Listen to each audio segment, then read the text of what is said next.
عزیز القدر سامعین اکرام، سلام مسنون۔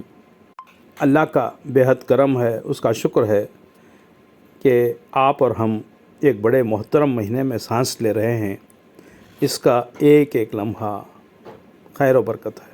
انمول سیریز کے تحت پیغام رمضان کی دوسری قسط اکرام کے بیانات اور دینی لٹریچر کے مطالعے کی روشنی میں چند لمحوں کے لیے سماعت فرمائیں۔ اللہم صلی علی عبدک و رسولک محمد و علی آلہ و اصحابہ وسلم تسلیما کثیرا کثیرا، اما بعد فاعوذ باللہ من الشیطان الرجیم، بسم اللہ الرحمن الرحیم۔ بھائیوں، بزرگوں، قابل قدر نوجوان دوستو، آپ اور ہم سب جانتے ہیں یہ ماہ مبارک روزوں کا مہینہ ہے، نمازوں کا مہینہ ہے، اللہ کے ذکر کا مہینہ ہے، گناہوں سے معافی مانگنے کا مہینہ ہے۔ اس میں جنت کے دروازے کھول دیے جاتے ہیں۔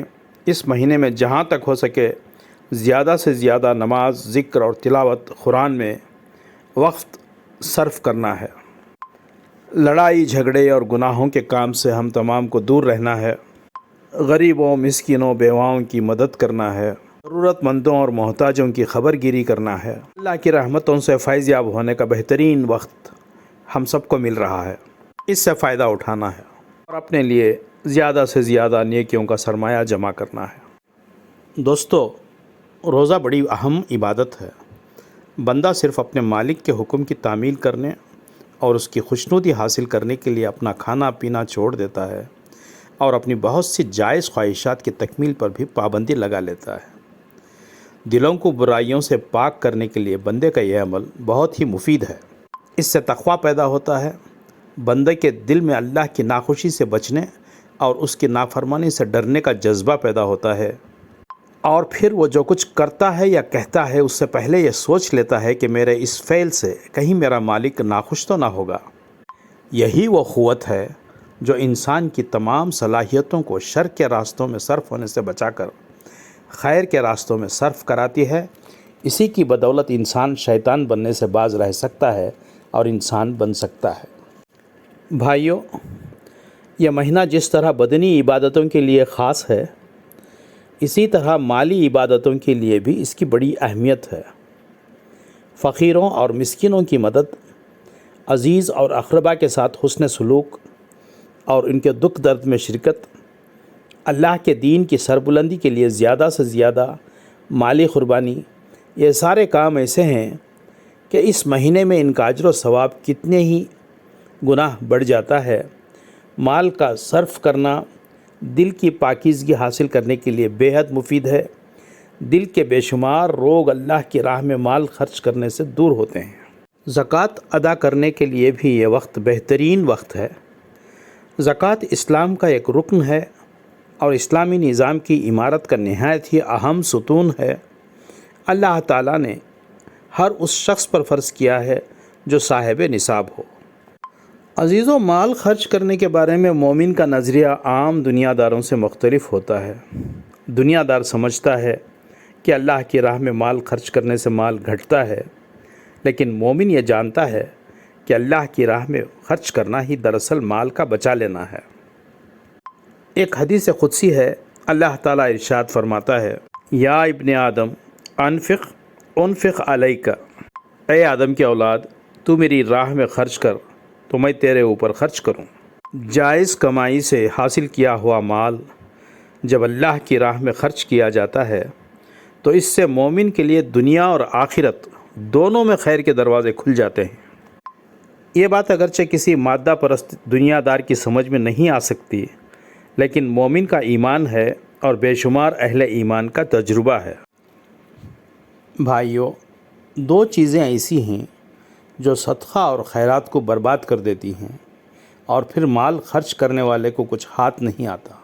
پہلی چیز ریا ہے، جو مال دکھاوے اور نام و نمود کے لیے صرف کیا جائے، اس کو کوئی پھل نہیں ملے گا، اور قیامت کے دن اس سے کہہ دیا جائے گا کہ تو نے نام کے لیے مال خرچ کیا تھا تو تیرا نام ہو گیا اور تجھے لوگوں نے بڑا سخی اور فیاض کہہ دیا۔ دوسری چیز، کسی کو کچھ دے کر احسان جتانا ہے۔ اللہ تعالیٰ کا ارشاد ہے، اے ایمان والو، تم لوگوں پر احسان جتا کر اپنے صدقات کو برباد نہ کرو۔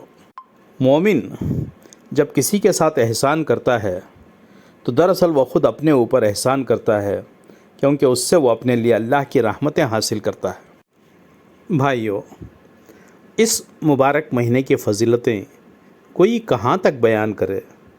اسی مہینے میں وہ رات بھی ہے جسے اللہ تعالیٰ نے 1000 مہینوں سے بہتر فرمایا ہے۔ حدیث شریف میں ہے کہ یہ رات رمضان کے آخری عشرے کی طاق راتوں میں سے کوئی رات ہے۔ اسی مہینے کے آخری عشرے میں اعتکاف کیا جاتا ہے۔ رمضان کی نعمتوں سے مالا مال ہونے کے لیے اعتکاف بڑا ہی اچھا ذریعہ ہے۔ حضرت صلی اللہ علیہ وسلم نے ہمیشہ اعتکاف فرمایا ہے۔ غرض یہ کہ یہ ایسے دن ہیں کہ ان میں بندہ مومن جتنا چاہے اپنے لیے نیکیوں کا سرمایہ جمع کر لے۔ جس کسی نے ان دنوں کو اچھی طرح گزارا، اللہ کے ذکر، نماز اور تلاوت سے شغف رکھا، اللہ کے دین کی سربلندی کے لیے زیادہ سے زیادہ جد و جہد کی، اسے اللہ کا شکر ادا کرنا چاہیے کہ اس نے بڑی نعمت حاصل کر لی، اور جو ان نعمتوں سے محروم رہ گیا سمجھو وہ بڑے ہی خسارے میں رہا۔ ہم میں سے کوئی نہیں کہہ سکتا کہ یقیناً وہ اگلے سال بھی اس رحمت کے مہینے سے فائدہ اٹھانے کے لیے موجود رہے گا۔ اس لیے جو وقت اور جو مہلت مل جائے اسے غنیمت جاننا چاہیے اور اس سے پورا فائدہ اٹھانا چاہیے۔ اے اللہ، ہمیں توفیق دے کہ ہم ان برکت والے دنوں سے پورا فائدہ اٹھائیں، تیری رحمت اور تیری مغفرت کی دولت سے مالا مال ہو جائیں۔ اے اللہ، تو ہمیں دوزخ سے نجات عطا فرما، ہماری خطاؤں کو معاف کر دے اور ہماری کوتاہیوں کو اپنی رحمت سے ڈھانک لے۔ صرف تیری رحمت ہی ہمارا سب سے بڑا سہارا ہے۔ بارک اللہ لی ولکم فی القرآن العظیم ونفعنی وإیاکم بالآیات والذکر الحکیم۔ رب تبارک و تعالیٰ کا بے حد شکر گزار ہوں کہ ماہ صیام کی ان مبارک ساعتوں میں انمول سیریز کے تحت پیغام رمضان کی دوسری قسط پیش کرنے کی سعادت حاصل ہوئی۔ اکثر مواد مولوی عبدالحی مرحوم کے بیانات سے ماخوذ ہیں جو 1959 میں شائع ہوئے تھے۔ یہ علماء اکرام ہی ہمارے لیے باعث رحمت ہیں، انبیاء کے وارث ہیں، جن کے بیانات اور کتابوں سے ہم مستفیض ہو رہے ہیں۔ جو علماء اکرام سنجیدگی سے امت کی اصلاح میں لگے ہوئے ہیں، امت کے فکر میں ڈوبے ہوئے ہیں، اللہ تعالیٰ ان کی عمریں دراز کرے اور صحت و تندرستی سے نوازے۔ اور جو علماء اکرام پردہ فرما چکے ہیں، اللہ انہیں اپنے جوار رحمت میں جگہ عطا فرمائے اور کروٹ جنت نصیب فرمائے۔ آمین ثم آمین۔ انمول سیریز کی یہ پیشکش اگر پسند آئی ہو تو ثواب کی نیت سے اپنے دوست و احباب میں شیئر کریں اور چینل کو سبسکرائب کریں تاکہ تیسری اور آخری قسط ماہ مبارک کی آپ تک بآسانی پہنچ سکے۔ خاکسار آپ کی دعاؤں کا طالب ڈاکٹر آر عبدالحمید۔ اللہ حافظ۔